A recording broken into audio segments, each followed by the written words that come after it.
What's up guys, Lifting here. Tornado Shot is amazing for anyone who wants to use a bow in Path of Exile. This build will give you great clear speed, excellent survivability, and it's all on a budget. The build is viable for both softcore and hardcore gameplay, and if you like farming at Siri, then you can do that as well.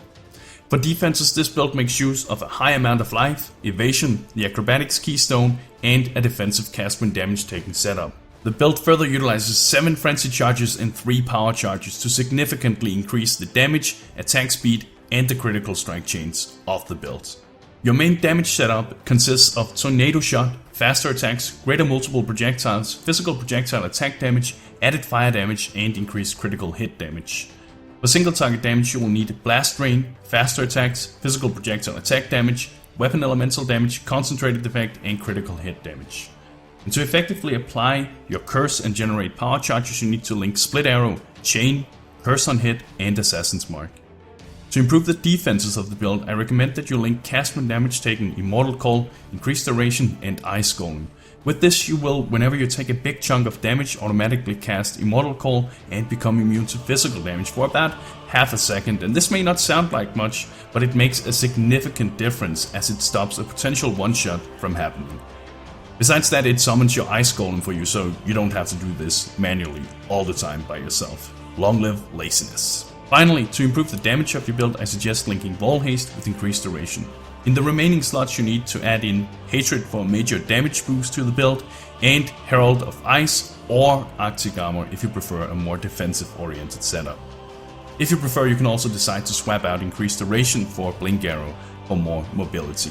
In order to use Tornado Shot and Blast Rain, your character needs to reach level 28 and complete the quest Sever the Right Hand in Act 3. Before that, I recommend using Split Arrow linked with added fire damage and faster attacks to level with. And if you're interested in spending a bit of currency on cheap leveling items, you can also greatly speed up the leveling process by buying yourself the unique Stormcloud bow. Then, when you reach level 32, I also highly recommend that you buy yourself a Death's Harp and use that until you reach maps. As for the skill tree, it doesn't matter too much where you go first. The only thing I'd suggest is to pick up Essence Sap as soon as possible, as this will help you sustain the mana cost of your attacks. Later on in the game you then need to spec out of these and pick up the 2 life and mana regen nodes near the duelist instead. The reason being that Essence Sap is much better early on in the game before you actually start to deal a lot of damage. After that the mana and life leech nodes becomes better.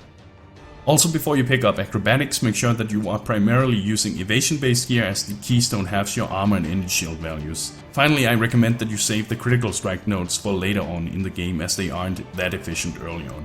And if you're looking for a more step-for-step approach to spending your skill points while leveling, then make sure to check the leveling skill tree templates I've listed in the forum build guide. The link is in the description of the video.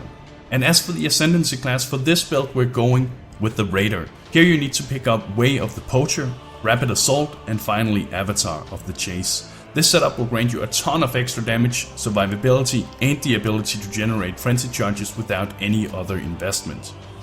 As for the Bandits, you need to help Oak on normal, kill them all in Cruel, and help Kraton on Merciless difficulty. When it comes to your gear, you primarily need to look for affixes such as added flat physical damage to attacks, increased attack speed, life and evasion to make yourself more durable, and of course enough elemental resistances so you can be capped at 75% in Merciless. It's also important to note that when it comes to improving the damage of your build, the bow is by far the most important piece of equipment.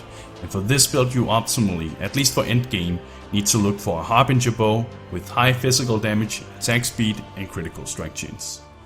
And it should be said that to cover your intelligence and strength requirements of your skill gems and gear, try to get a bit of those attributes on the gear you craft or buy as well.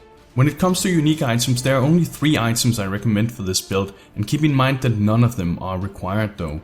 The first is the Rat's Nest helmet. This helmet will provide you with a nice boost to evasion, crit chains, attack, and movement speed. The second item is the Lightning Coil armor. Not only does it grant life and evasion, but more importantly it allows you to mitigate 30% of incoming physical damage as lightning damage, which then in turn is mitigated by your lightning resistances, thus making you significantly tankier. I really recommend this item. The third and final item is the Maligaro's Virtuosity Gloves, primarily as these provide you with a high amount of extra critical strike chains and multiplier, thus greatly increasing your damage. Finally, when it comes to jewels, I recommend looking for a mix of the following affixes: increased maximum life, increased crit multi, increased physical damage, increased attack speed, and increased strength and intelligence, depending on what you need.